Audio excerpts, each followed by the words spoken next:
वदा ओ प्यारा भा केडी मल त वञी कब्रिस्तान खे ॾिसी आ मण मिट्टीअ जे हेठां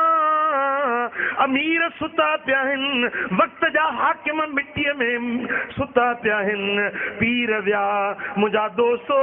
बुज़ुर्ग विया हाकिम विया वकील विया वज़ीर विया अमीर विया नवाब विया उहे अदा इन क़ब्रुनि खे ॾिसी इबरत पिराए त सुभाणे असांखे बि इन क़ब्र जो महिमान थियणो आहे। हज़रत सैयदना उस्मान गनी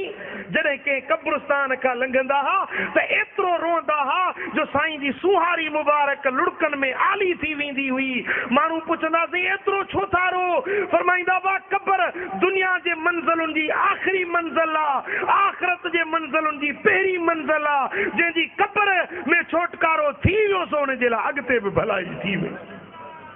जो इते न छुटी सघो उन जे लाइ अॻिते जी बि उमेद नाहे। मुंहिंजा दोस्तो त रब्बे ज़ुल जलाल रब शला असां सभिनी खे उन आख़िरत वारी शिद्दत ऐं सख़्ती खां बचाए। अम्मा उम्मुल मोमिनीन सैयदा आयशतुल हुमैरा रज़ी अल्लाह ताला अन्हा जी फरमाए त मदीने वारा साईं मूं कॾहिं बि अहिड़ो ॾींहुं महबूब जो न ॾिठो मूं अहिड़ी राति महबूब जी न ॾिठी मगर हर ॾींहं में हर